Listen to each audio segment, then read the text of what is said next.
Welcome back to the Encore Audio Archives YouTube channel. I'm Taper Dave, and this is my channel. The archives and load up some other talks that I've got of these Bob Earll cassettes. I've had them sitting on a hard drive for some time now. I've decided to share them with you all. Let me know what you think. Some people loved Bob. Some people hated Bob. Bob was Bob, but he talked all over the world.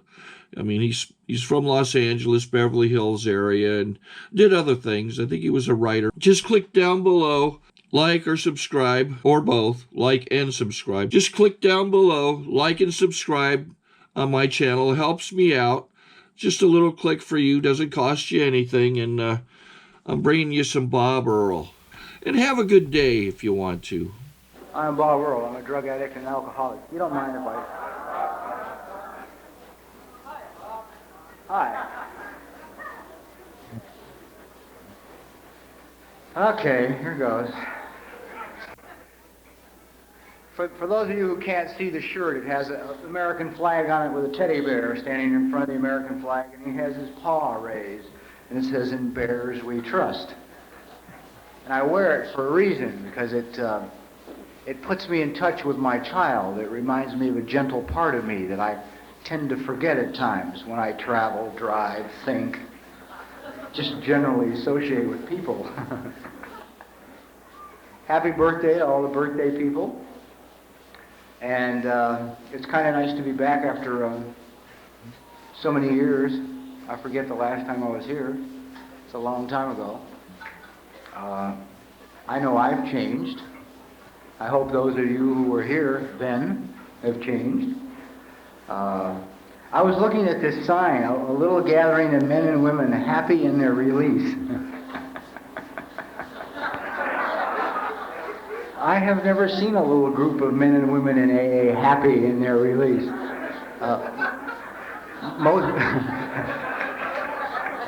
Most release I see is after near death. Anything I want is usually ripped from my bleeding fingertips.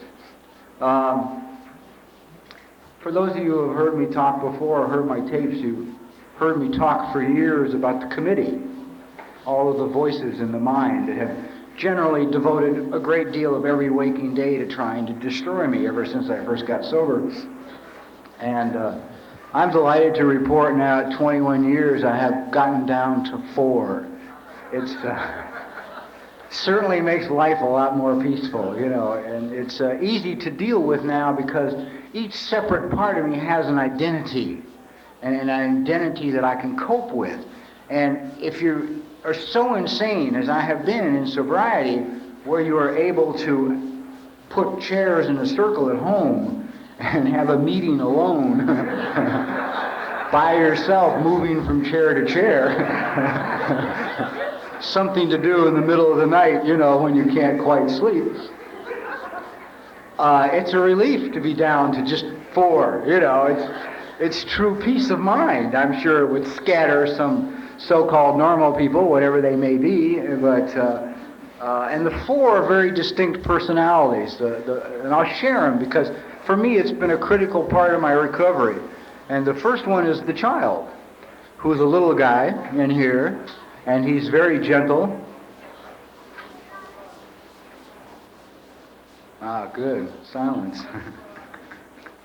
And he's a very soft, very fragile little child. He needs great loving care because he never got any when he was small. He grew up in the typical alcoholic household. He had a father who was an alcoholic and a mother who was an extreme neurotic. And he didn't have a chance, you know. I mean, it wasn't really what he asked for, and that's what he got. We'll get into that later. The second personality is an adolescent. I don't know how many of you are in touch with a teenager living inside your somewhat older body, but I can assure you he's a pain in the ass. He's a never-ending source of fun for me. About 3 years ago, I got him a Corvette, right? I said, well, you know, you deserve a Corvette. I'm going to get you a Corvette. You know, you've been pretty good. So I got him a Corvette. The problem with that was when I got him this car, I was a safe driver. I mean, I was on preferred insurance. Okay? It had taken me 18 years of sobriety to get on preferred insurance.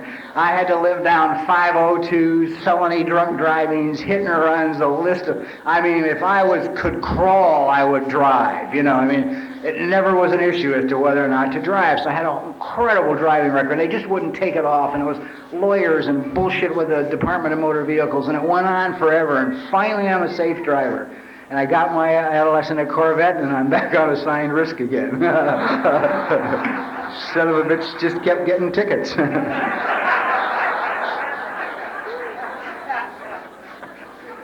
His last one was in Kalinga, so I wasn't too heartbroken when the town fell down.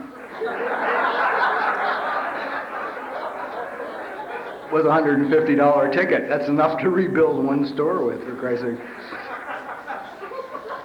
The adolescent also doesn't fully understand that he's in a 47-year-old body. He hasn't accepted that, and he seems to refuse to. He still seems to think that he has the capabilities that he had when he was very young.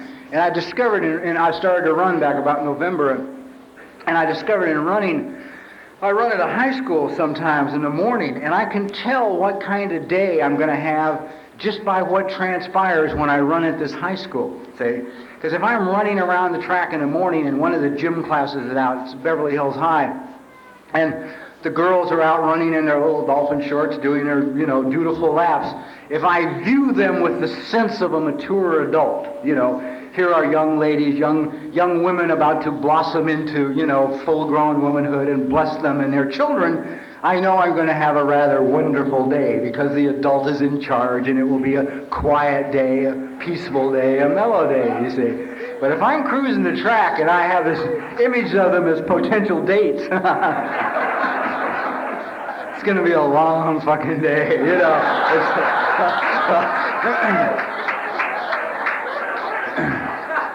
Because the adolescent will give you whiplash, too. The guys understand this. You know, you're driving down the street and the adolescent, you know, he just can't get up. And he doesn't want any responsibility at all. He wants zero responsibility in life. He wants nothing to do with anything that represents responsibility.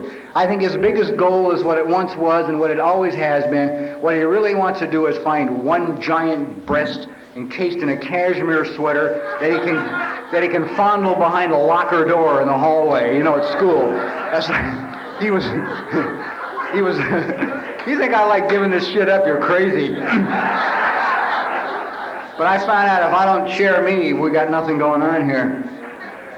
So it's like that's all he's ever wanted, and it still seems to be his sum total goal in life.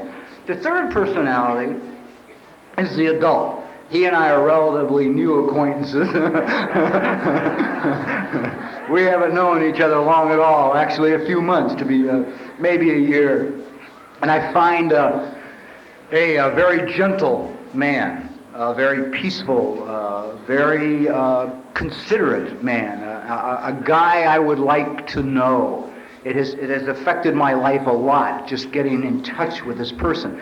Because, see, I've always lived with somebody I hated. Me, you know, and that's a tough lifestyle. And I see everybody, or most people I know, go through it in sobriety. It is that no self-esteem, it's the self-hatred, it's no use for yourself. And you're stuck, because when you go home, the very person you got is you. And we say about the alcoholic and his loneliness, you know, we talk a lot about the loneliness of the alcoholic. And it's true, but one of the things that I've discovered lately is that I spent about 17 years in sobriety totally out of touch with my feelings, okay? I sat in AA meetings and I would listen to people talk. I was 15 years sober, and I'd sit in a meeting and I'd listen to somebody get up and say, well, today I was at work and the boss said, rah-rah-rah, and it hurt my feelings. And I sat in a meeting and I literally did not know what they meant. My feelings were buried so deep you couldn't get to them if you wanted to get to them. And I had no comprehension of what these people were talking about. And I used to watch guys and they'd get all upset over something. And the tears would come, or anger would come, and they'd just really go on. Or I would be in a relationship with a woman and she'd start to express some feelings. And I'd have to change them for her. You know, it's like, no, you don't feel that way. No. Let me tell you how you feel, you know. I'm going to put you in a frame of reference I can understand, see, because I don't understand my feelings. And then I realized that I've spent the last 4 years getting in touch with my feelings. I understand why the alcoholic is so lonely, see? Because it's like, if you go home alone, and you're not in touch with your feelings, any feelings, when you sit down, nobody's there. I mean, no one is home, just the voices. And they are rather empty, you know, they don't give you any, certainly not a sense of well-being, you know. When's the last time you sat around thinking and this sucker was telling you how good looking you are and how well your life is going to go, you know? How much happiness and prosperity you're going to enjoy over the next few months once you get over the cancer and get a job.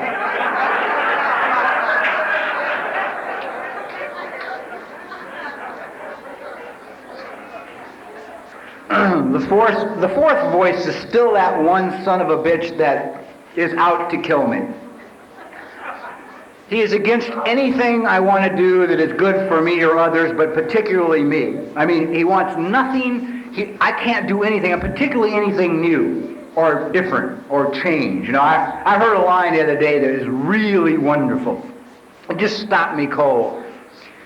There is absolutely no pain. Listen carefully to this, because you're not going to like it. There's absolutely no pain in change, none. And there is no pain in growth, none, zero. The pain is in the resistance to the change, and the pain is in the resistance to the growth. And if you think about it for a minute, if you've been sober a little while, the minute you become willing and you let go, the pain goes away. It doesn't matter if you're moved to a new town, if you're moved to a new job, in or out of a relationship. It doesn't matter what happens in your life. Once you just let go and go for the change, the pain is gone. The pain is in the resistance, see? And I resist anything new. I'm into the old, the familiar, you know. Yeah, sure, I'd like to go, you know, meet those people, but I gotta go back here and stay home and talk to me.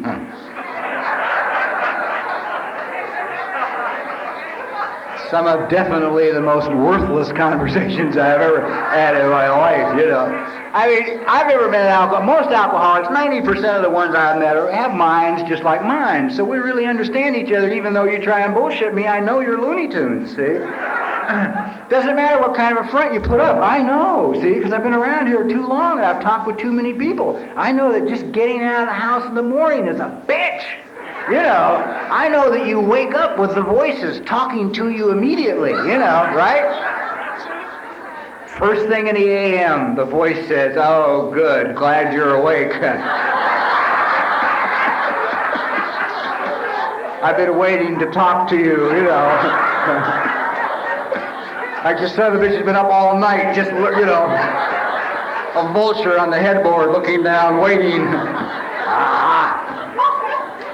And the very first thing it'll tell you, it does not matter how much sleep you have had, it will tell you you have not had enough. Yeah? Oh, Jesus, you're really tired today. You're not going to be able to do well at all. If I was you, I wouldn't go to work today. But then if you don't go to work, they're going to fire you. But if you go as tired as you are, you're going to fuck up. They're going to fire you anyway. So now that you lost your job, how are you going to handle it? You don't have enough money to last 4 weeks, you know. You're in a lot of trouble, son. You know that bruise down by your knee? That's not a bruise, that's bone cancer. So you've been awake about 7 seconds, you know, right? You're in a sweat, you've lost your goddamn job, you got cancer, you're broke, you know, and people wonder why the alcoholic doesn't jump out of bed and greet the fucking day, you know. Isn't this terrific, you know? One more day of life to live, filled with... I mean, I don't know anybody that wakes up with the voices saying, oh, God, cheery morning, you know. We get to go do it all again today. Isn't life wonderful? You know, I still wake up sometimes in a cold sweat. Just total perspiration. The difference is now I know it's all bullshit. See? So they still talk to me. This one negative voice is still there to wish me a good day, you know. But I have learned that probably the single most important thing to living life sober is a term called show up. Okay? So I show up no matter what this says. I've learned that it really lies a lot to me, you see. And I will show up, and I have to show up in little bitty steps. Okay? I can't take the show up at work. Screw that. That's too far away. Okay? That one can overwhelm me. I mean, I've been told by learned psychiatrists that being easily overwhelmed is part of our disease. It's a nature, part of what's wrong with us. So if I take it that I got to show up at work, I can be really easily overwhelmed. So I pull all that back in and I just show up in front of the mirror and shave, right? If I can get to the mirror and shave, then I can get to the shower. If I can get to the shower, I can get to the closet. Now the closet can be tough sometimes, you know. Picking the shirt can just send you into a cold sweat, you know. 12 shirts later, shit scattered all over the bedroom, you know. Your hair's all messed up, you know. God damn! What one do I wear, you know? Going to the firing squad, I gotta get, you know, look good when they give me the blindfold. So if I can get past that, then I try and get down in the garage at the car. If I can get in the car, I point the sucker in the general direction of where I work, and I'm off. You know, and if I get there, and I usually will, you know, 99 out of every 100 times, I have ever occasionally drifted off. Once I show up there, it's never as bad as I've been told it's going to be. In fact, usually something wonderful happens. Something I would have missed if I hadn't have gone, which I understand was the goal of my friend here all along, you see. I read a thing in a paper here a while back where a psychiatrist had written a book, and he said that the armchair is the neurotic spaceship.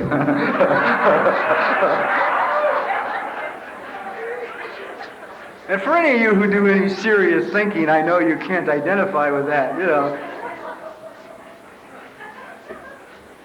Because the goddamn head never wants to go anywhere. Have you ever noticed that? It never wants to go anywhere. All it wants to do is sit and think, you know. It needs nobody to entertain itself. And in fact, it would just soon not have people around because somebody might say something that would force you to look at reality. You're sitting in a goddamn barbecue and it's on fire. Oh, I see, you know. I mean, it would rather just work things out, you know. Screw the meeting, I'll solve this one. Sit down, everything will be okay. And the thing I've learned about my head is that it started on day one, my very first meeting of AA. It didn't wait till I had 30 days or 60 days or 90 days or a year. It was waiting in the bushes for day one, you see. When I got here, I weighed about 135 pounds. I weigh about 175 now, so I was about 40 pounds lighter than I am now. You can imagine what a skeleton I look like at 135. I've been living outdoors, so I have reasonably good coloring, you know. I had the clothes on I'd had on for, I don't know, a few months, and that was my general condition, not too good, and the brains were fried from years of turkey basters filled with narcotics of various assortments and degrees and mixtures. And so there was really not a lot left. I just kind of sat around, you know. And through a set of circumstances, Eskimos I call them, I wound up at my first meeting at AA, in this condition, mind you. Sat very carefully in a chair in Altadena, California, had a nice, charming little AA meeting, brought a cup of coffee which was put in front of me on the table that I lapped up like a dog, you know, because I couldn't pick it up because I was like this, you know. And after I got a little coffee in me and I was aware that people were pretty quiet, I ventured to look around the room, you know, get the head off the chest, and looked around the room, and my mind says to me, this charming instrument, well, we have sunk to the fucking bottom this time. Right? God, what a great guy. He was so funny. And it follows that by saying, this is the end of the road. Now, I want to tell you how lethal that is, okay? It sounds innocent enough because most of us aren't thrilled with AA when we arrive. No one I'm acquainted with has greeted this program with open arms. You know, most of them were sentenced, drugged, beaten, or some otherwise gotten to a meeting. Hated everybody for years, and, you know, have just recently in their 15th year of sobriety come to accept it. You know, maybe they're going to have to stay here. So I don't know anybody that got here happy, but I'll tell you how disastrous that end-of-the-road attitude is, okay? Because in reality, we have in front of us in the 12 steps of Alcoholics Anonymous and the Fellowship of Alcoholics Anonymous, we have got probably the single most powerful self-help program in the world. Okay? Number one, no other program of any kind for any disease, any affliction, physical or mental, enjoys the success rate that AA enjoys, that this program enjoys. This is it. This is all powerful. But what my mind has said to me at my first meeting is, this is the end of the road. So now, from that, I can only draw this conclusion. This is something I do here between drinking and using and dying. Okay? So now that I can't drink and use anymore, I stay sober until I die. That's it. That's the sum good I'm going to get out of AA. It doesn't tell me that I'm going to have a happy life, a joyous life, that I can so totally change I'll hardly know myself, that I'll become a person I enjoy living with, that life is beautiful and wonderful, that I will be prosperous, that I will have a marvelous career, that everything is going to be outstanding. It has said, you just kind of hang out here until you die, sucker, and then, you know, that's it. Well, how much energy do you put into a program if it's the end of the road? Right? Somebody says, well, it's all over for you, you know, fathead, but here's the book. This is the end. I mean, you know, you can go in people's houses and write your name on the covers of their book. It's so dusty. From no use. Why? Well, why use it if you're not going to get anything here, see? And that attitude is pretty easy to, I'll share it this way, only because it blew my mind.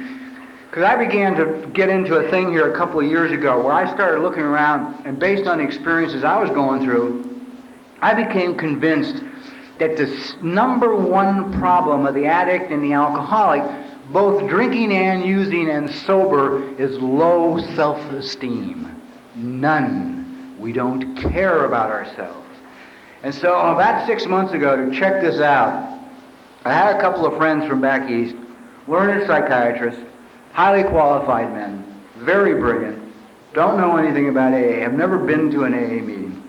They're off into another field of psychiatry, totally. Dealing really with children.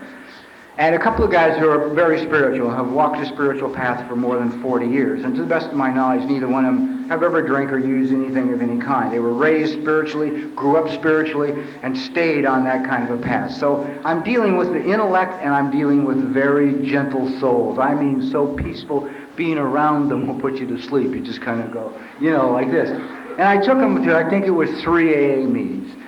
Big meetings. I let them see a little bit about what AA was like. And then I said, I got them alone afterwards, and I said, okay, as outsiders, what do you think? I mean, what do you think of AA? Forget I belong. Just give me an honest appraisal of AA. And all 4 had the same response, and they were in shock at us. And here's what they said. They said, Jesus, you know, these people, by nature of a miracle, by nature of some sort of divine intervention in their life, have had removed from them a terminal illness. They have had taken out of their lives something that can kill them. It is gone. They are free from it, and yet they sit in the goddamn meetings and they continue to destroy themselves. They said they smoke endless fucking packs of cigarettes. They drink coffee by the barrel. They eat sugar like it was health food or nuts or something good for you, right? And they get about as much sleep as a nocturnal goddamn guinea pig, you know. And I had to sit and listen to this appraisal of us while part of me was getting red with anger and this side of the neck was getting big, you know. And the other side was saying, you know what? They are absolutely right. They are correct. We do.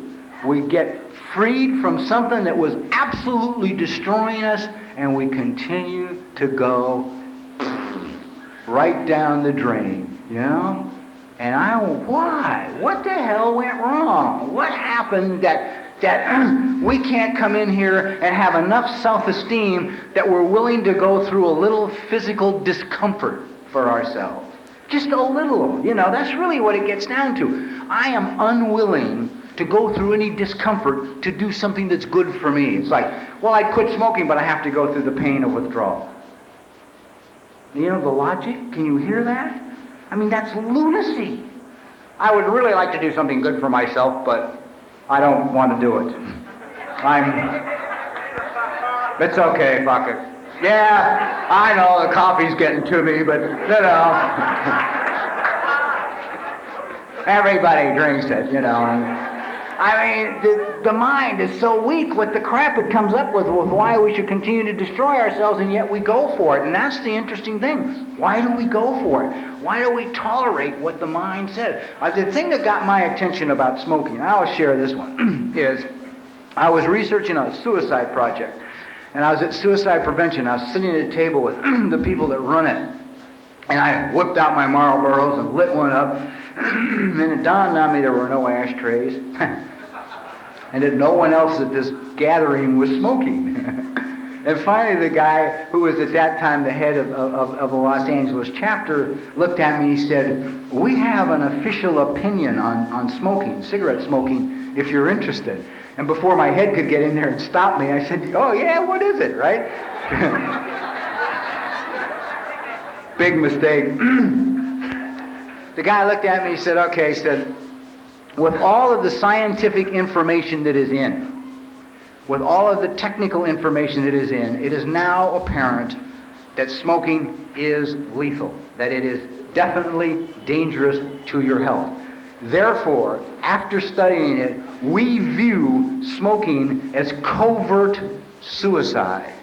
It is a little tiny gun with a little tiny bullet, and every time you light one, you're killing yourself. Now, I left suicide prevention armed with that piece of information, and it fucked my smoking up for a year, you know. And I quit after that. I mean, I couldn't do it anymore. I was so aware. Suddenly, I was aware of what I was doing. Suddenly, somebody had hit me with, you're killing yourself. Why are you still killing yourself? Now, let's see if we can find out why I continue to kill me. Because I didn't know any of this. I had, let's see, what time is it? In AA, the first 5 years were a bitch, to say the least. And I will just sum them up by saying at 4 years sober, I had done the very best job I could do with every area of my life, and I was bankrupt through the courts, lost my car, sleeping on a guy's couch, working in a car wash for $1.25 an hour. I had started at $1.35. My hemorrhoids are coming back from years of sitting on concrete in institutions, by bouncing in and out off the hot car seats all day long. And I hadn't had a relationship in so long I had forgotten how, you know. I mean, I couldn't even get anybody to go to coffee with me, you know. You cross a line where they won't believe anything you say, you know, because they just see the look in your eyes and they know you're not sincere. So that was my 4 years, you know. I mean, it was generally just a total goddamn disaster. I wouldn't even take a cake. My friends said, take a cake. And I said, why? You know, I mean, 12-step calls from central office. The guy had to be sober and have a car so he could pick me up so I could take him to the goddamn meeting, right? So I said, what the hell am I going to tell the newcomer? Come in here, hang on, give up your drugs and alcohol for 4 years and you can have all of this, you know. A happy, joyous, and free life, right? So they gave me one in the Sunday morning meeting at the Glendale Sanitarium. They figured even my story was hope, you know, because at least I was still outside.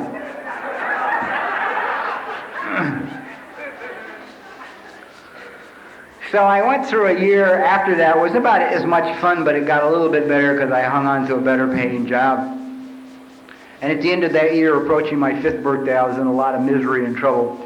I wanted to die, and in essence, I was sitting around. For those of you who keep coming back, you'll hear someone talk about drinking. Don't pay a lot of attention to what I say. It doesn't have to be this way for you. It is for everybody else, but it doesn't have to be this way for you.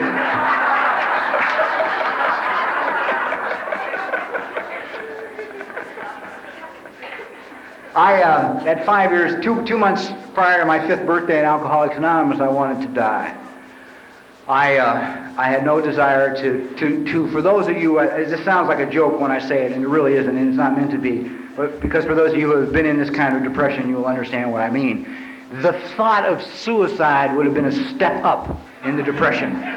It would have been an increased level of awareness, because I didn't have enough left to want to kill myself. I just wanted to sit still and die, right on the spot. You know, screw the impending 5th birthday. I could have cared less for the big nickel. It didn't interest me at all. Death interested me. In fact, I never ever thought about suicide until I got sober. Never entered my mind. 11 years of drug addiction, alcoholism. Never thought about killing myself. So if you're in a little stress under sobriety, it's okay. It's to be expected. And if you're not under a little stress, that's okay too. You know, keep coming back. And give up the grass.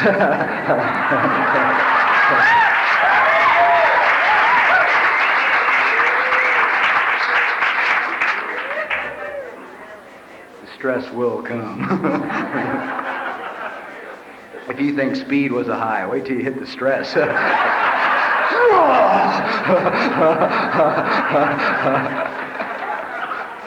I gotta tell you, it'll get your whole body.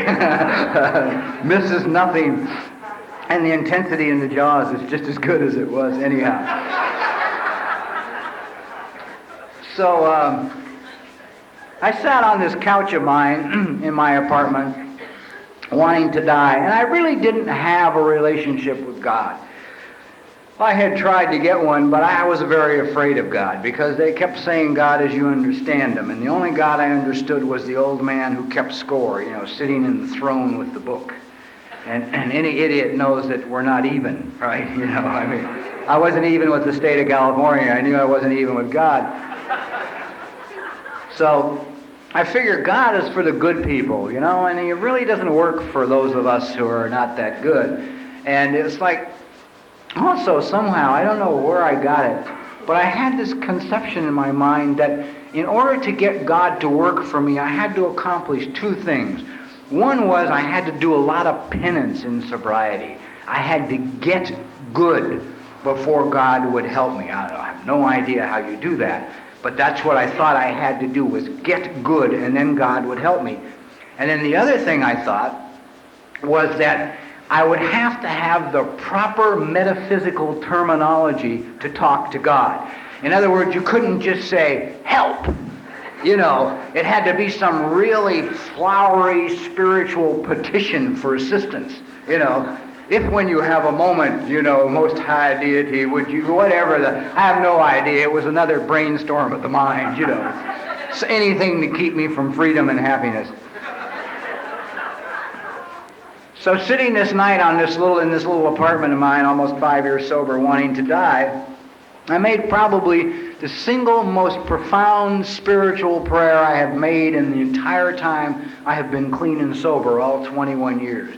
I looked at the ceiling in my apartment and I screamed at the top of my lungs, loud enough to draw the attention of the manager and the neighbors, which I've never mentioned before. I just said, God, if you're not there, I am fucked! And then I waited. You know, like, it's coming in a moment, I know, you know. He won't tolerate that. I know that, you know.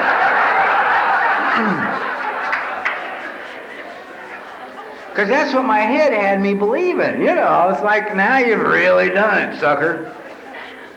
Nothing happened. So I got up the next day, I went to work, I placed a brand new Allen head wrench into a brand new Allen head bolt, tooled for perfect fit, non-slippage, right? It slipped, I went backwards against one of the furnaces, I was working as a die caster, crushed 2 vertebrae in my back, and I was taken to the emergency hospital. Now I'm laying in the emergency hospital in this little cubicle, and I have these doctors standing around me, talking to me, and they're saying things like, well, you can't lift anything heavy again, and you can't stand for long periods of time, and yada, because my back is in terrible shape. I mean, I was totally insane when I was on the streets, and everybody came from behind, you know, so every night I ever got hit with anything, chains, pipes, bullets, they all came in the back, right? The pelvis has been snapped in half, put back together, so generally I'm, you know, and when you see me go tooling out of here to run, you're watching a miracle. So these doctors give me this, you know, prediction of hope, and walk out of this cubicle. And I'm laying there in my mind, this fine-tuned piece of machinery, says to me, see, you dumb son of a bitch, last night you surrendered, and today he broke your back. I have been telling you for years to stay away.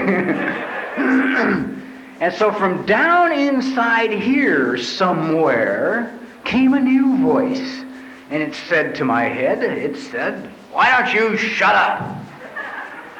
I thought, God, you know, I think I will. I am so tired of listening to those voices.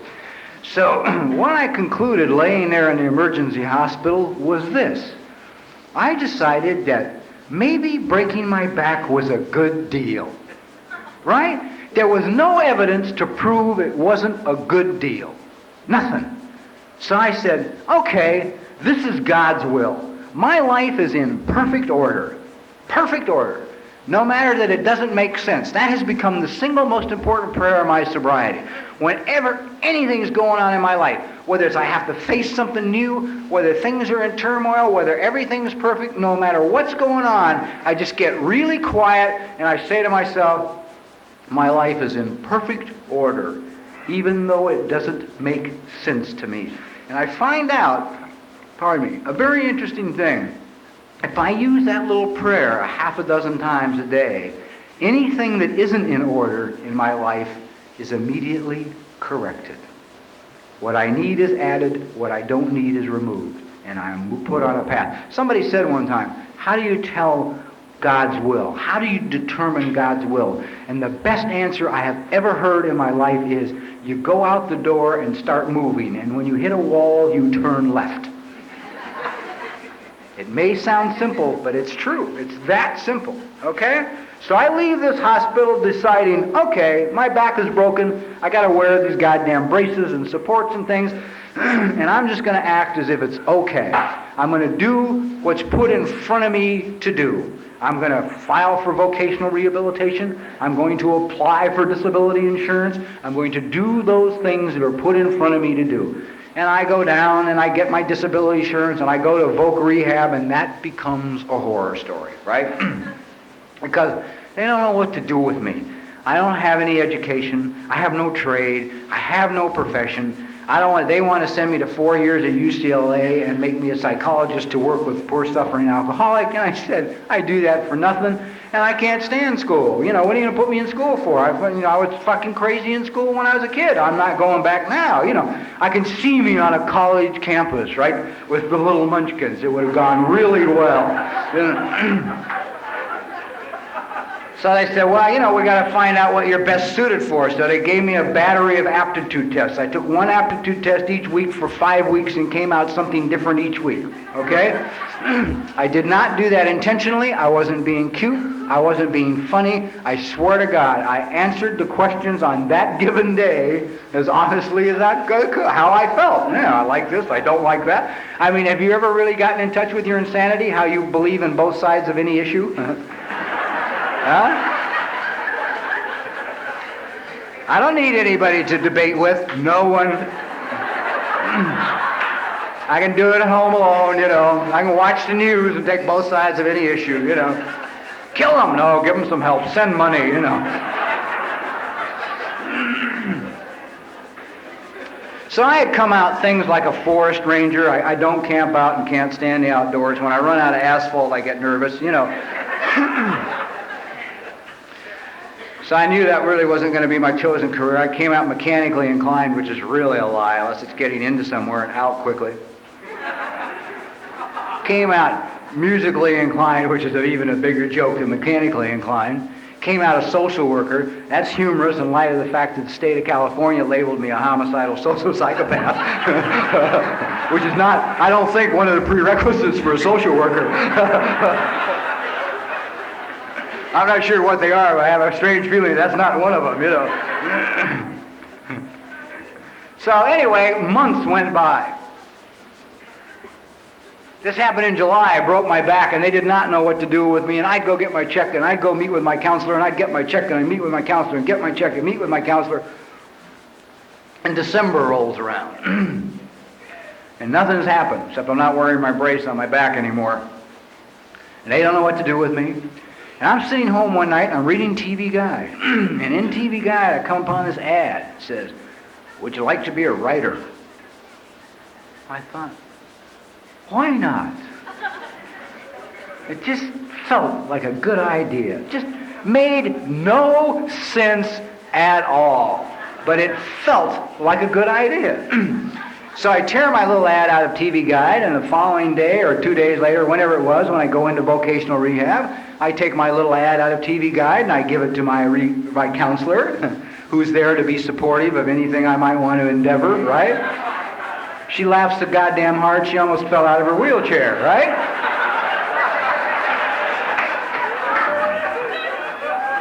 She thought it was hysterical because she knew a lot of things about me, you see. She knew I had a 10th grade education. She knew I had failed English ever since the 4th grade. She had all my applications in front of her. She knew I was a phonetic speller, right? I couldn't spell. She knew I had never read much of anything and didn't write anything very well at all. See? So she sort of thought it was really ludicrous, my little ad about wanting to be a writer. But God, in His infinite wisdom, had even beaten bureaucracy, okay, at their game, because she took the ad in and gave it to her boss. Well, now remember, I signed up for Voc Rehab in July. This is now December. They have already placed everybody from October, right? I mean, I am the one black mark on the rolls of the Van Nuys office of Voc Rehab. I'm still there, and they've done nothing with me, right? This guy would have signed for basket weaving for me. He didn't care, right? He said, get him his books. Sign the thing, and out the door I go, okay? Now, I'm going to tell a little story so you understand about God and God's will, because this one's a bitch, right? I want to show you how difficult it is when you're on the right path, how many walls you run into. I send for my books, I get my books, I sit down, I start to try and write a short story, and it was really bad, terrible. But I'm reading my books, and I hit a book and it says, it's critical to the first new writer that they write for a medium that they're familiar with. And I thought, well, I never read much, but I have watched a lot of television. So I thought, okay, no short stories, we'll write a television story. So now I sit down and I try and write a story for Bonanza, and it was bad, I gotta tell you. I mean, it was really bad. The idea was great, but the execution was terrible. It was terrible, trust me. But I keep reading my books, and my books say not only is it critical that you write for a medium that you're familiar with, but it's also important to write about a topic you're familiar with. And I thought, oh, Jesus, I never lived in the Old West. You know, I don't know anything about the Old West, so I'll write about crime, right? I know about crime. Crime and I, you know, we don't have to do any research here. So, I watch the cop shows on TV, and I zero in on Ironsides, and I say, all right, now what kind of a story would I like to see on Ironsides or a cop show that I've never seen before? And I thought, well, I'd like to see one about a righteous payroll check passer, right? You know, I mean, I hung $35,000 worth of payroll checks one time and did a year for it. I made a small error at the end, the last few checks. You only have to make one. Those son of bitches get to make 100, you know. So I thought, I'll write a story about a check passer. So I'm busy writing my little story about this check writer. And I come home from a meeting with a guy I've known for a couple of years, and I had made it a point in my sobriety, because of the way I was wired, to not know what people did for a living. I never asked. I never wanted to know what they did for a living, because I could be affected by what they did for a living, and treat them accordingly, So if Max is a plumber and John is the vice president of Beverly Hills Bank, and Max and John both come up at opposite times after a meeting and want to go to coffee, Max is screwed. You know what I mean? I'll fix my own plumbing, but I may need the bank someday, you see. So I will go with the banker. So I don't know what anybody does, and this guy brings me home from the meeting this night, and he drops me off at my house. I still don't have a car. Everything's still the same, still in the same apartment. And he says, "What are you doing?" And I said, "Oh, I'm trying to write a story for television." He said, "Oh, great, far out." He said, "That's what I do." I said, "What?" He said, "I write for TV." See how hard I had to look for him? Okay? See how much scheming, maneuvering, manipulating, planning, anguish, and pain went into finding him? I want to show you about God's path and how simple it is. Okay? So he said, "When you get done writing your story, if you like, I'll read it for you. Maybe I can give you some pointers." And I said, "Oh, great," right? So I finished the story. I give it to him. He reads it. There's about a dozen pointers he gives me. I like 6 of them, and I make the 6 I like, and I ignore the other 6, which is, I found out, just a matter of creative choice, and it's fine. Now I'm all done with it. He says to me, "Look, there's a girl on the program who after work at night, she types on the side for extra money. Would you like her to type up the script for you?" I said, "Yeah. Call me in for a meeting. They want to buy it and do the script." Now my friend Jim says to me, "Okay, let me tell you what the meeting's going to be like." And he forgot I was a literal person. It could have been a disastrous mistake. He said, "Now look, the guy's going to sit down and he's going to say to you, 'Have you ever written a television script before?' And tell him no. Tell him you've never written one, and but that doesn't matter, that you'll do a better job for him than his hacks at the studio, because it's more important to you than it is to them, and that they're only going to pay you $2,600 for the script, and they piss that much away on a mistake on every show." Okay, I'm armed for my meeting. 2 days later, I'm at Universal Studios, riding in the elevator, going up in the Black Tower, right? Talking to God in the elevator, informing him that if he doesn't get off the elevator with me, I am in more trouble than I have ever been in my life. So I get off, and I say, wait, and I'm waiting to see this guy, and I'm just, finally I'm in his office. Now I am dealing, but I don't know this. I have no idea. See, I got no information on this guy. I got no book on him. I'm dealing with one of the tyrants in the industry, but I don't know that. I'm dealing with a guy that everybody walks on eggshells around. I'm dealing with a guy who would destroy a career if he could, if you crossed him. Just a wonderful, charming human being, right? I sit down in his office, and he says the exact opening line Jim said he would say. "Have you ever written a script?" And I looked him right in the eyes, and I said, "No, I haven't. As a matter of fact, I have never seen a script." I said, "But I will do a better job for you than your hacks here at the studio, because it's more important to me than it is to them, and you're only going to pay me $2,600, and you piss that much away on a mistake on every show."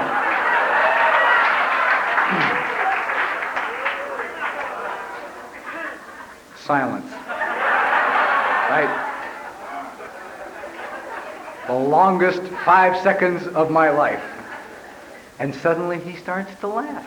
Right? He can't control himself. Nobody has ever talked to him like that. You know? He can't believe this urchin from the street has come in and said, "What?" You know? So I write the script, and it goes very well, and they like it a lot, and the show gets shot, and they're really kind to me, and they let me hang out for the 6 days with the director, and we get all done, and it's all over, and I go and see it, and he says to me, "Okay, let's do another show together. Just go home, come back on Wednesday," I think it was, I had like 3 or 4 days, I forget how long. Think a couple books, think of some ideas, come back, and we'll do another show. Well, I mean, this is like seventh heaven. This is like the greatest gift in all of the writers. So I go home, right? Now, all I got to do is come up with a couple of ideas. That's it. That's all, see? And I have here, mounted on my shoulders, a mind that has been talking to me without stopping, right? For 32 goddamn years it hadn't shut up. Not once had it ever gotten quiet. All I want from it now is 2 simple fucking ideas. That's it, right? You know what I get? Silence. I get silence deeper than I've ever been able to achieve in meditation. Nothing. You know.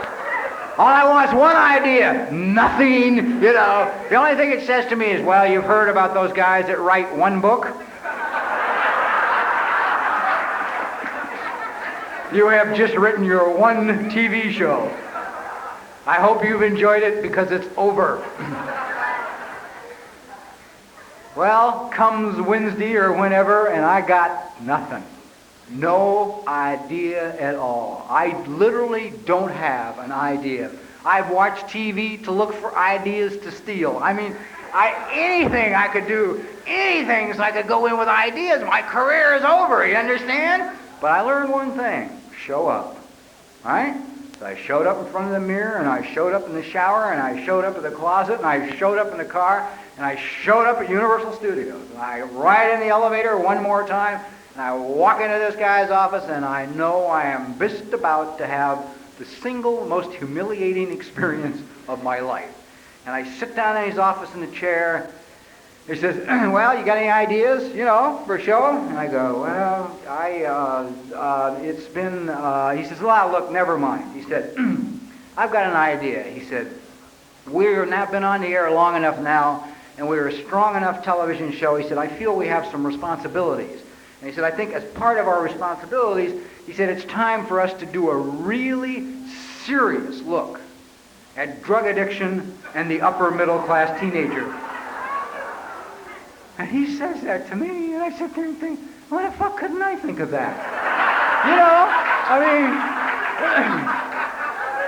I'm the dope fiend, for Christ's sakes. You know, I got this straight arrow sitting there in a goddamn chair giving me my whole life history, right? So I say to him, yeah, great idea, you know. See how hard I had to look for the idea? See how much scheming had to go in? I mean, I gotta tell you, man, when you're trucking on the path, it falls. And when you're not, it doesn't. Okay? So anyway, I said, look, here's what we got to talk about. We got to talk about it. Right? Just vomit on it. He says, wait a minute. He says, how do you know so much about drug addiction? And so, I mean, we all do this, but I won't judge you by it. I have a number of instances in my life where my mouth goes and I really wish it wouldn't, you know? I'm standing there listening to me talk thinking, God, I wish I could just drop dead right here, right now, or fucking disappear, you know? But this really isn't me talking, you know? So please understand that, you know? Anything, but it just goes on by itself, you know? So I figured this was one of the times it had gone on by itself and it got me in a lot of trouble. So I figured one of my sponsors had taught me, when caught, tell the truth.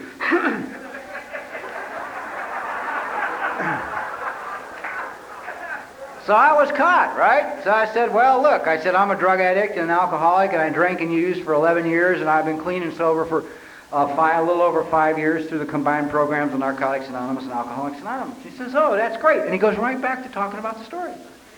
No big deal. And then about 10 minutes later in the conversation, he looks at me and says, would you be offended if we got a technical advisor for the show? I said, no, that's cool. He got a narc from the San Fernando Valley who I had taken a shot at.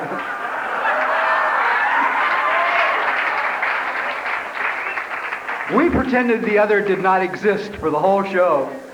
We only said 2 lines to each other, right? I said, sir, still a cop, huh? He said, still alive, huh? We never spoke again. I was the writer when he was the technical advisor. It was interesting. He hadn't learned to forgive and forget. Sorry to interrupt your viewing. Taper Dave here. Just wanted to take a second to ask you to like and subscribe to my channel. Let me know if you like what you're listening. I've got some very good talks here, and this one's a great one. Just curious, do you think this is better than Zoom? Tell me what you think.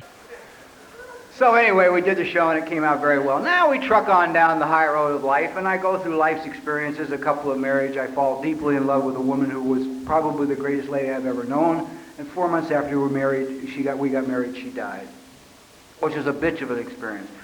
But I stuffed the grief at the time and I put it aside to relive last December, which I may or may not get to. But anyway, some of others' life experiences go on, and I keep working as a writer, and the career keeps going okay for me. But I don't have enough self-esteem to deal with money. I mean, I had a way of dealing with money, which was spend it. It came in, I spent it. It didn't matter how much came in, I found I could spend it really easy. It wasn't difficult at all. So that whenever I was done with a project, I was always done and broke. I kept myself in that constant state of anxiety. It was like I didn't deserve to have a little peace of mind. I didn't deserve to have some security of any kind. I just stayed right on the scale. So one day, about 16 years sober, I guess. I don't remember. Right in there. I had a friend of mine come visit me at the studio. He was sober about as long as I was. But he's one of these guys that's not cool. You know what I mean? He gets excited over anything. He's gotten in touch with his child and his adolescent and his adult, and he's having a good time out there. He doesn't know that it's supposed to be miserable. He doesn't understand that you're supposed to look good at all costs. He has fun instead. Participates in life. He's the one that dropped the line on me that life is what's happening while you're busy making plans.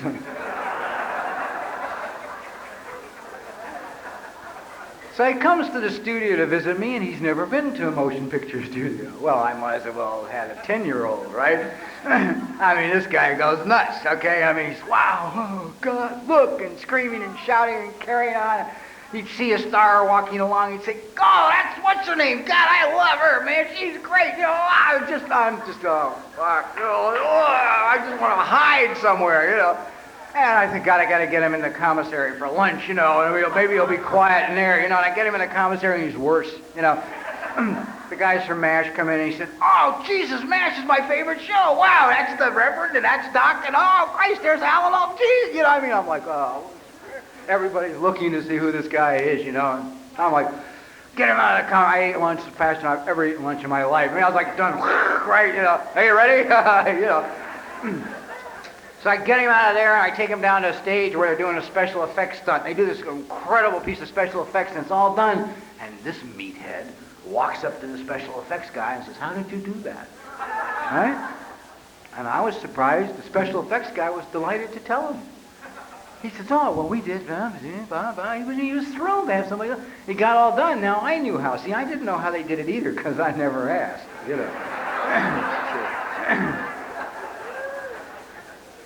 I never ask because looking good is, you don't ask and look good, you know what I mean? So looking good is more important than knowledge. Fuck knowledge when you can look good, you know. Why learn anything, you know? So finally I get him out of the studio, gone. And I'm sitting in my office and I'm uncomfortable and I'm angry. And I think, this son of a bitch just had more fun with my career in 4 hours than I have had in 10 years. He got more enjoyment, more pleasure, more laughter, more thrills, and more excitement out of my career in one afternoon than I had gotten the entire time I had been in it. Because I couldn't let myself feel anything that was going on. I always was listening to the mind. I drove into the studio every morning expecting my parking place to be gone, you know? No more sign that I had ever been there, right? Your job is over, Robert. Goodbye. I never drove in. In fact, I was here one time. I came over here and spent 3 weeks, and I had, just before I left, I had to write a script in a hurry for a show. I had 4 days to do it. So I did the script in 4 days, turned it into the studio, jumped on the plane, and came to Honolulu, right? I figured I didn't even want to be around. So I was staying with a friend. I've been here maybe 3 or 4 days. We come home from the beach one day, and there's a letter in the mailbox. I'd given them a phone number and address where they could get me, and there's a letter in the mailbox from the producers, right? Now I'm standing in the driveway holding this letter, and I'm thinking, oh, Jesus, right? I mean, I'm like any good alcoholic, I'm reading through the envelope.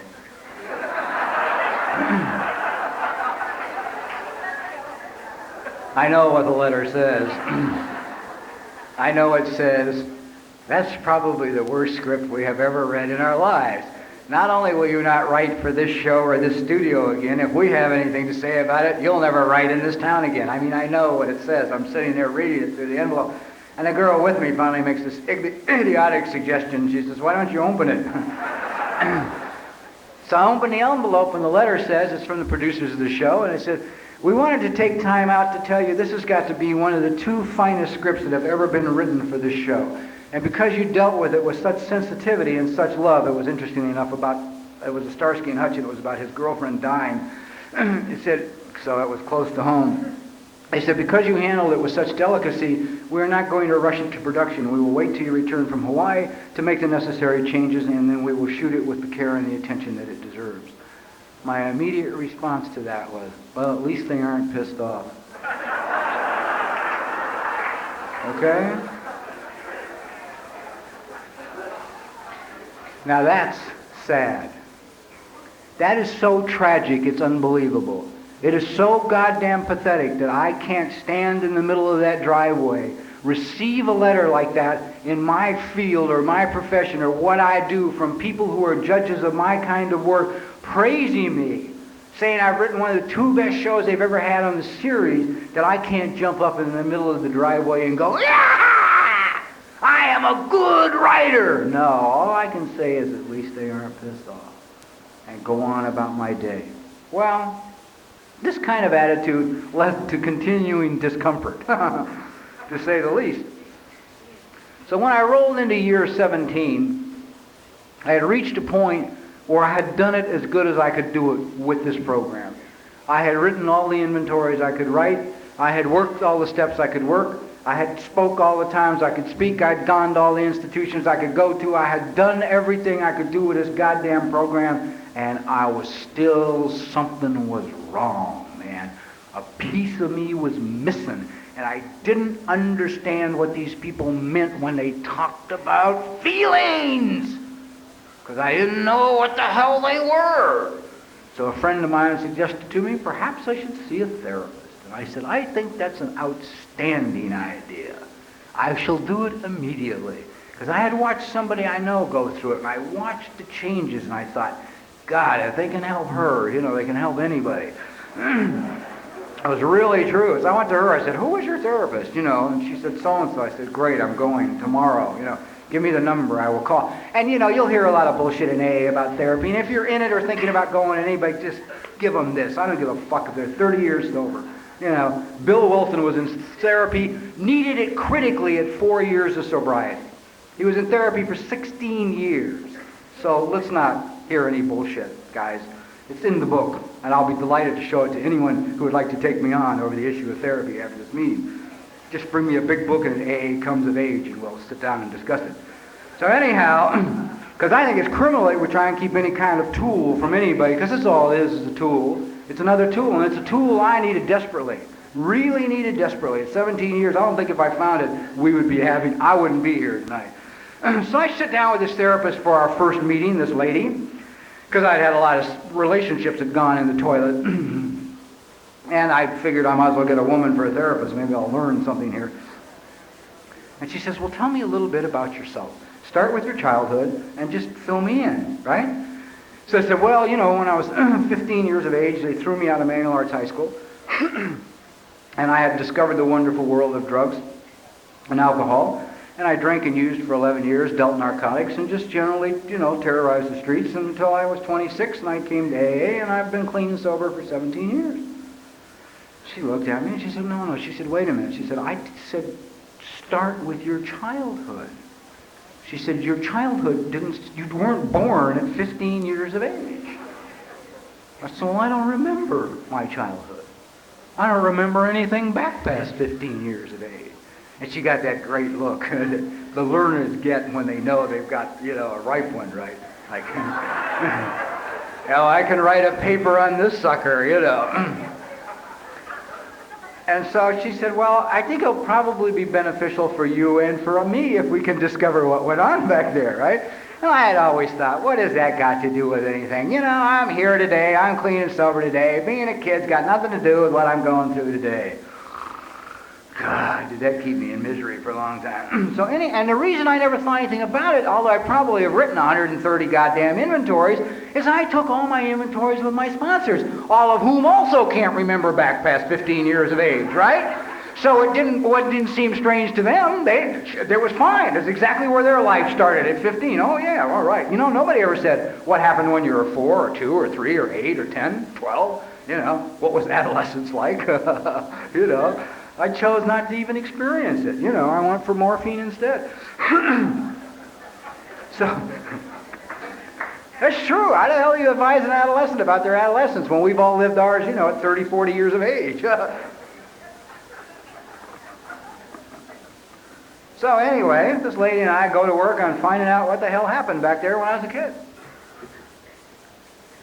To sum it up, to not bore you with the details, I can say that my parents were smart enough to never get a dog.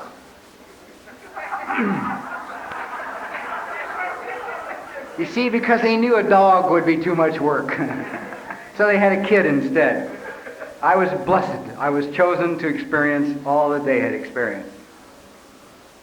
Now, in AA, what we hear around here, which is really interesting, is people say, well, you got to forgive your mom and dad. They did the best job they could with the information they had. I heard that when I was in AA, and I said, yeah, great. Mom and dad did the best job they could with the information they had. Forgave them.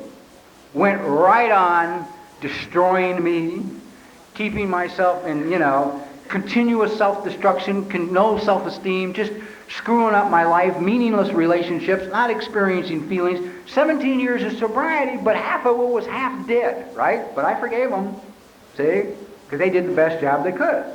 Well, let's talk about the job they did for a minute, because it's critical. It is absolutely critical to me. I started to try and run and get into running about 2.5 years ago. And I got caught up with guys that ran a lot faster than I did. They all qualified for Boston. I had no business being with them, but they were intense alcoholics, and they also didn't have enough sense to let me be. So I spent a lot of time tired and blistered and injured or asleep, or just generally it wasn't going well. I was having a lot of trouble with my feet, needless to say, with this body I've got. I have my own gait. And I had 3 different pairs of shoes, being neurotic, one for each surface. You know, one for asphalt, one for dirt, one for grass, right? What can you do with a neurotic, you know? And it's got a lot of personalities, you have to buy them shoes. So, it's like raising a family, you know. You go out in the morning, come on kids, let's go run, you know. So I'm running with this one guy one morning. He said, look, what you got to do is you got to go see this podiatrist in Long Beach. He will make for you a pair of things called orthotics. These orthotics, in essence, are going to balance out your foot strike, and they'll make every pair of shoes identical. So when you go from one pair to the other, you're not going to have this terrible blistering problem you have. And the guy's a marathoner himself. He understands. Well, I was living in Santa Monica, you know, and Long Beach is a long way from Santa Monica. So I said, screw it. I'm going to go over here to Century City. It's closer. All right? Listen carefully, because this is incredible what we will do to ourselves. So I go over to Century City. I mean, why go to the best when Century City is closer? So I go over to Century City, and I go to this podiatrist in Century City, and I said, well, I'm trying to run, and I need orthotics made, and yada, yada. He says, oh, I don't make them. He said, but I have a girl who's going to be in the practice with me in a month. She makes them. I said, oh, okay, great. I'll wait. So I waited. Now, normally, under any other circumstances other than something good for me, I guess, the minute he says, no, I don't make them, I would have understood that was a wall, right? I had just hit a wall, and the best thing I can do now is turn left and keep going. I wait right here at the wall. You know. I'll wait for her. It's okay, you know. Fuck life. I'll just stay here, you know.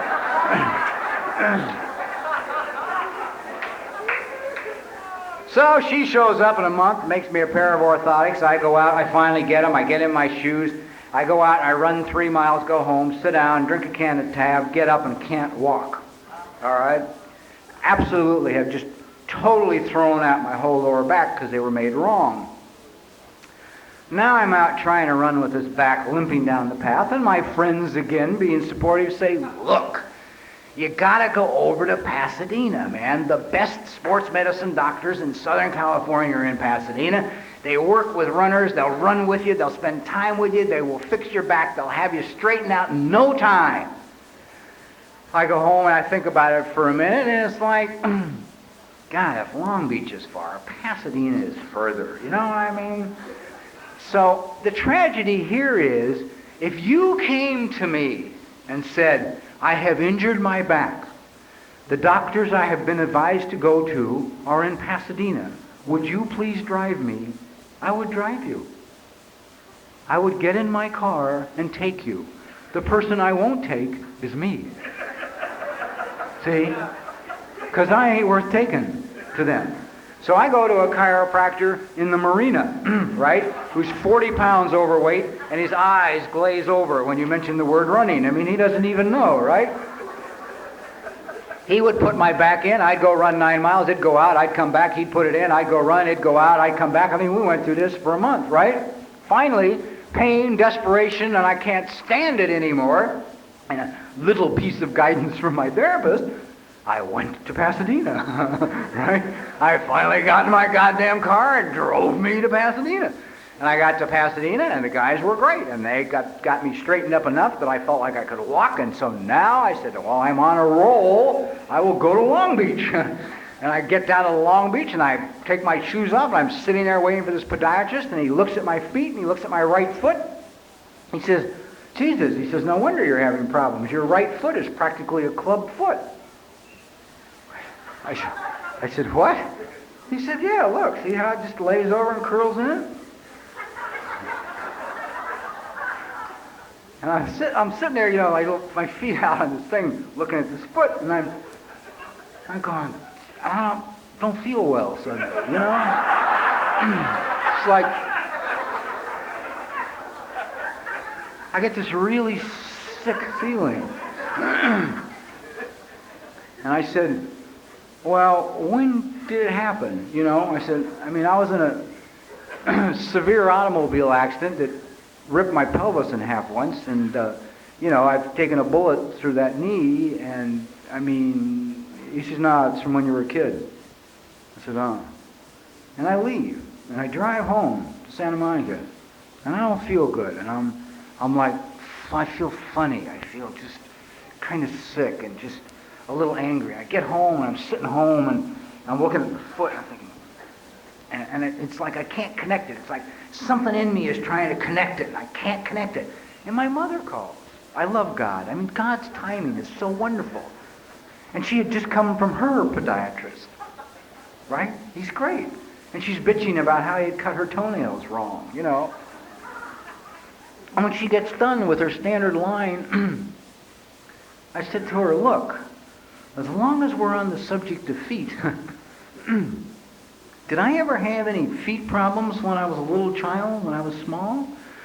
She said, oh, yeah, you did. She said, you had very, very high arches as a child, and we had to buy you specially made shoes when you were little. They're very expensive shoes.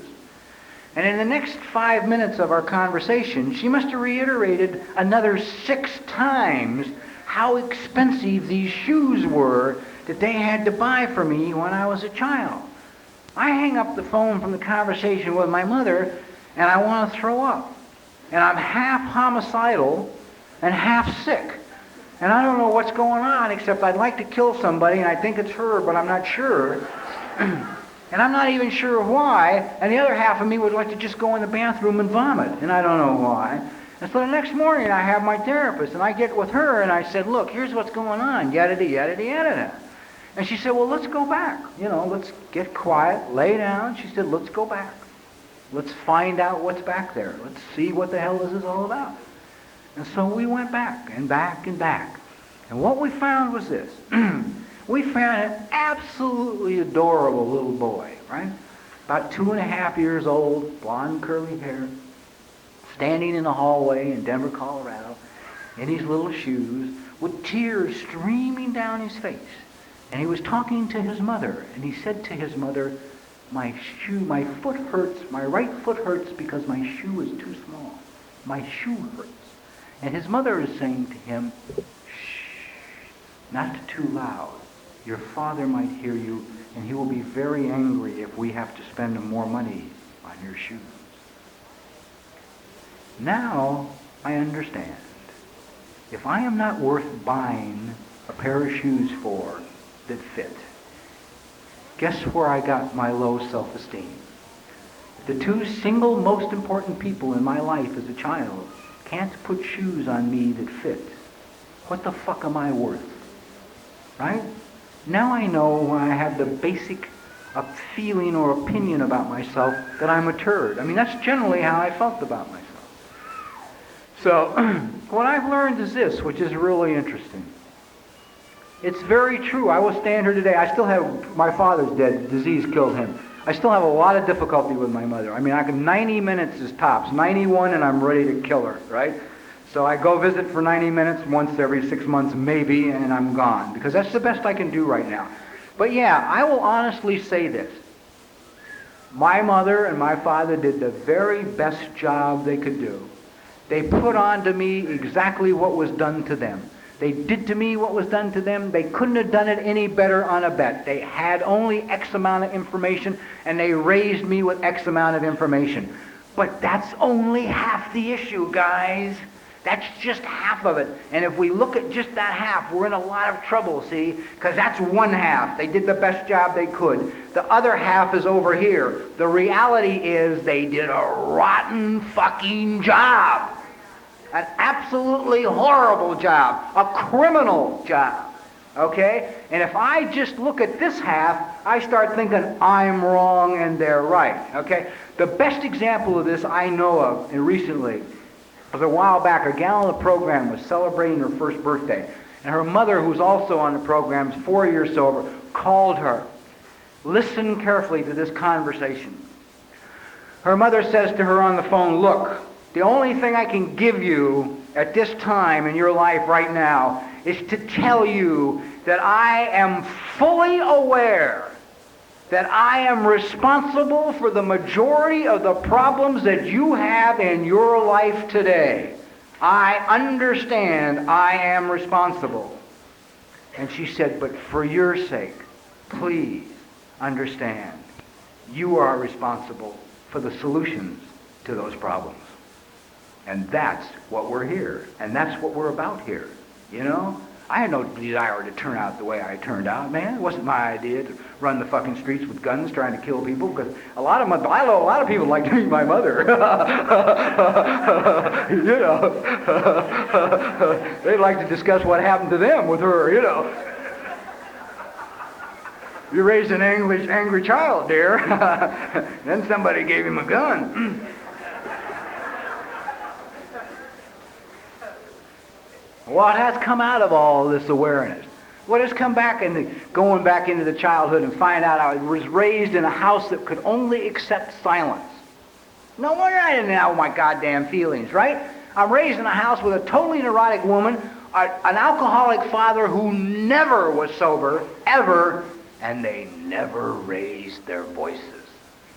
The only thing permissible in my house was silence. Silence was golden. If I didn't talk, didn't feel, especially didn't express any feelings, no emotional highs or lows. I mean, don't laugh loud and don't cry. Just, no wonder I went to drugs. Every time feelings would start to come up, every time I start to feel anything, I went for the, let's stop this shit, let's get it down here, level where I can deal with it. Because I wasn't allowed to express anything. I wasn't allowed to be happy, or I was never allowed to be a kid. I'm 47 years old. I got to be a kid today. I brought a teddy bear with me on the trip. He's in my room. You're welcome to meet him after the meeting if you want. My bears give me a sense of my child loves bears, so I let my child have bears. He's a great bear. You'd like him. He has a little Hawaiian shirt on and white shorts.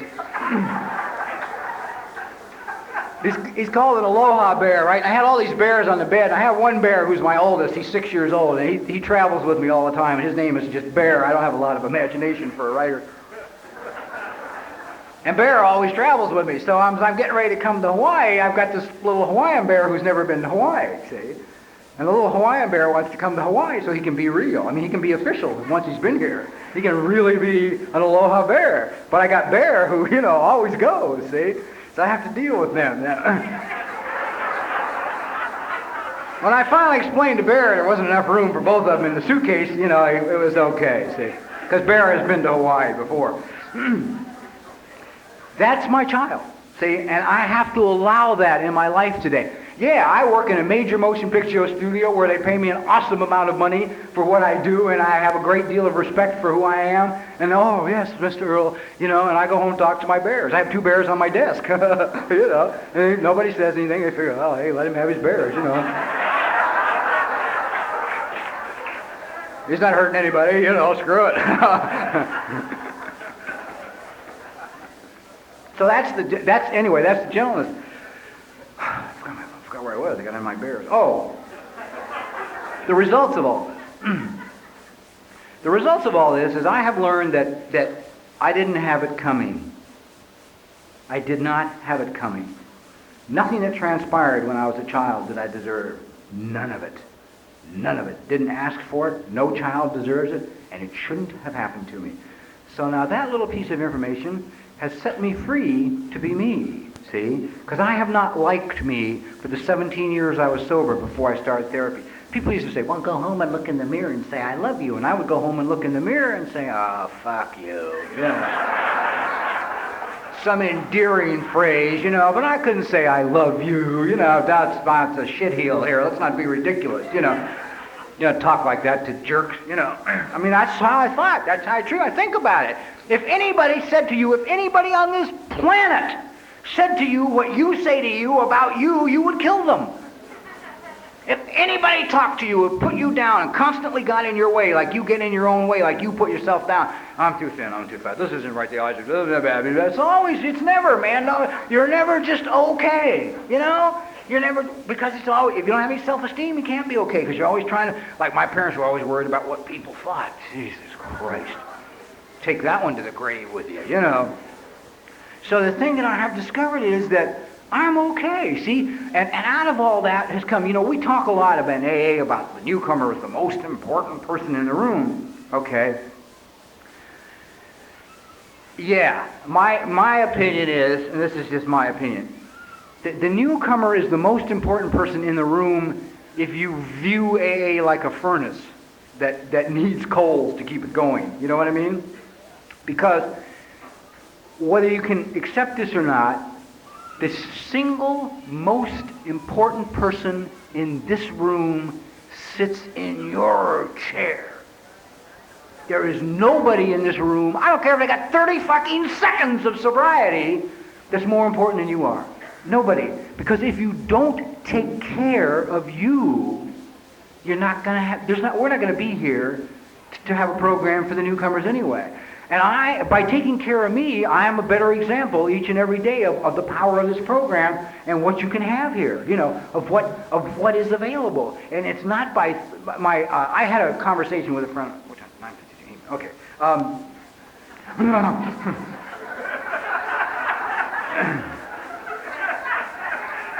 I had a conversation with a learned friend outside the program of Alcoholics Anonymous, and I asked them how they viewed recovery. And they said, well, what they see is, and they know a lot about the program, they said, what they see is when the person first comes into AA, they are rescued.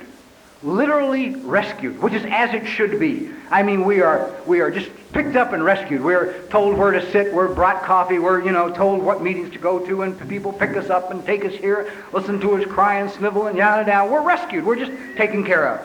And then after we get a little bit of sobriety, we turn around and we rescue others. We pick them up, we bring them home, we feed them, we tell them where to sit, we get them coffee, we rescue them. And she said, the next step in a healthy recovery is you must now accept responsibility for your own life. You must finally realize that no one is going to do it for you. There is no Prince Charming, there is no Princess Grace. There is nobody's going to come along. I mean, the magic lady with $1 million and the Rolls Royce isn't going to show up and fix it for me, and Prince Charming ain't going to come along and make it okay for you, right? Because his horse is going to shit in your driveway and it's over, okay? And if you remember, most of us are still trying to work it out with our moms. You gals will take another look at us entirely, you know. We aren't looking for partners or looking for mom. The first one blew it. We want one that'll do it right. So she says, you accept responsibility for your own life, and from that point on, what you have to offer is you can tell anyone how you got to where you are and hope that they can take and follow those same steps, but you can't do it for them. And she said, I see the most common pattern I see, she said, is people in the program get caught up in the rescuing. And I thought about it, and I thought, Jesus, she's right. I mean, I know people 15 years sober who will listen to somebody on the phone, you know, in their hysterical conversation, solve their problems for them, hang up, pick the phone up, and dial their sponsor, and go through the same bullshit, only their own. You know, it's like a vicious cycle. It's like they haven't yet stepped out. And so what has happened to me as a result of the information is, I have finally reached a point where I have had to learn, I'm it. You know? I'm all I've got. And the interesting thing I've discovered by arriving at that is I'm okay. You know? I'm really a good guy. I mean, you should see my place where I live. First of all, my plants are all alive. Now, I gotta explain to you what that means, that my plants are all alive. Because a plant, up until about 1.5 years ago, never stood a snowball's chance in hell in my house. If you gave me a plant, it was sentenced to die, okay? Because a plant required water, and water meant attention, giving something to something else. And if I can't give to me, I can't give to something else. So everything always died. I had a baby bring me this great fern one time, big, beautiful fern, on my birthday. And I said, oh, God, a fucking plant. He said, oh, you're fun to give things to, you know? But I knew it was going to die, and it did, see? Now my plants are all alive, but I'm not well yet because I got a couple of them. One of them's gotten so big it needs a new pot, right? I mean, they're healthy. And I looked at this plant that needed a new pot one day. I broke myself up. I looked at it, and my mind is saying, Jesus Christ, what do you want now? You know? I watered you every goddamn day, took care of you, now you want more, you know? Now you want a new pot. Jesus, you know. Is it not enough? I have a lot of conversations with myself in the mirror because I like me, see? And I now walk by a mirror a lot of times, and I will catch my impression as I walk by a mirror, and I will wink, or I will smile. Right. Yes, definitely. It is such a trip. And when I'm home alone now, someone is there. Because there's a lot of feelings going on. I may be sitting on the couch and for no explainable reason start to cry. Sadness will just overcome me. But I never allowed myself that before in sobriety. I'd be walking through the house and suddenly I'd feel sad, and the mind would say, what do you feel sad about? Jesus, I don't know. Well, you're not working much of a program if you feel sad. You know. Oh, okay, then I don't feel sad. I really feel good. You know, that's why we have so many tense people telling people they feel okay at meetings. How do you feel? I feel good. You know, fine, no problem. You know, just a little kink in my neck. You know.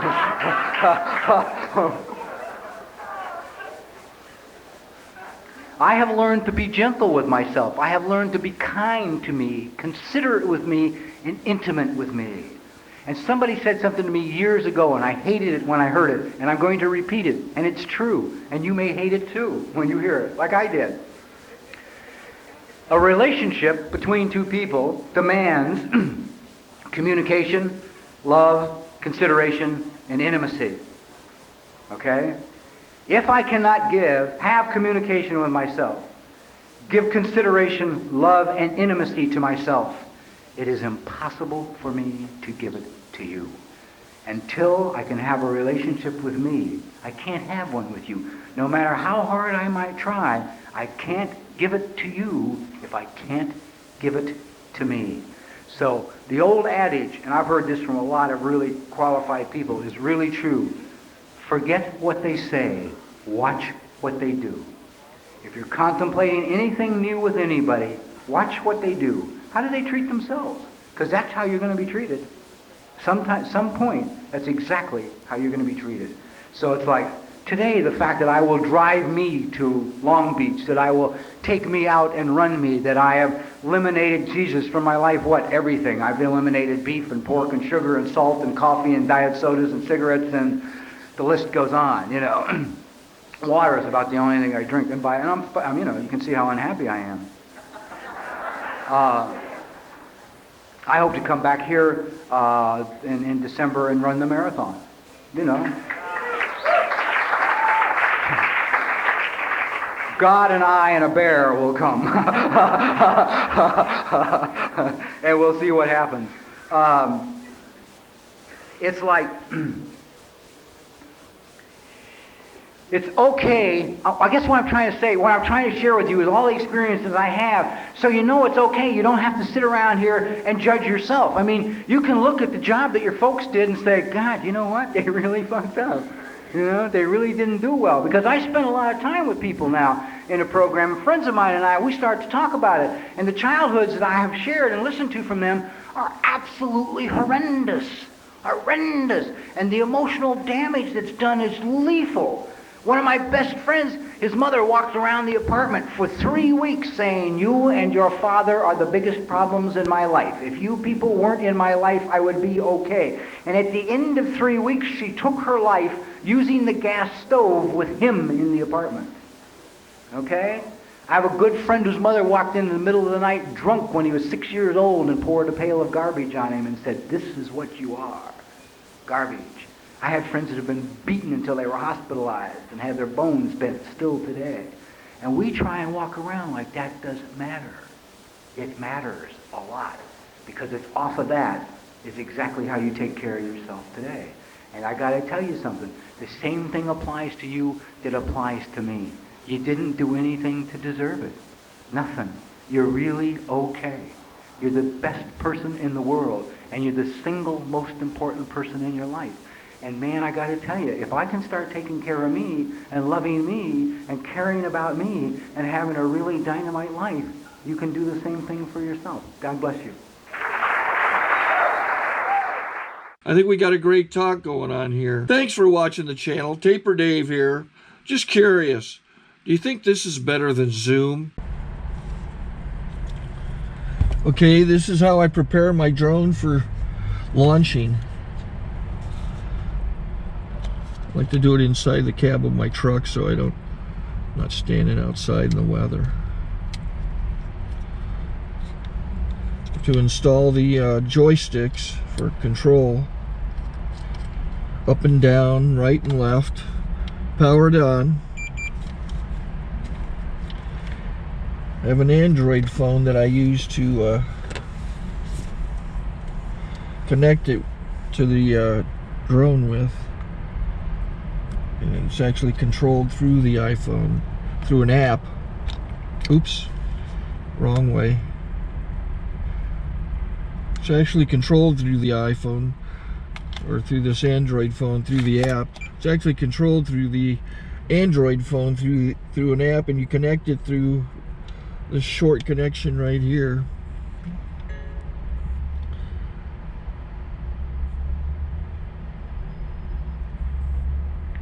Remote control connected. Remote control's connected.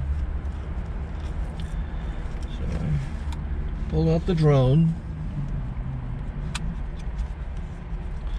I have to extend the legs. Long legs extended first, then the short legs. Remove the gimbal protector. Set that aside, then power it on one short burst, then one long burst. I lay it down. So I have to go to calibrate. So the drone's not connected yet.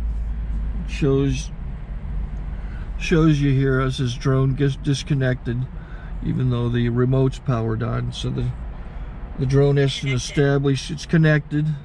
So I go into the app to calibration mode. First I'll calibrate the remote controller. Start calibration.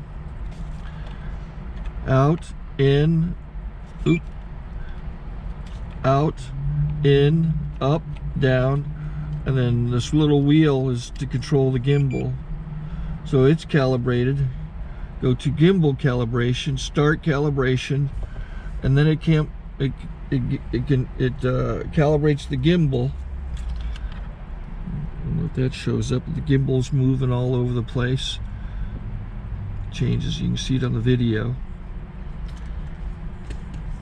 And I'm calibrated to take off. It's acquired 7 satellites at the moment. There are 26 satellites up in the sky, which it has to acquire before you can take off. So it's connected.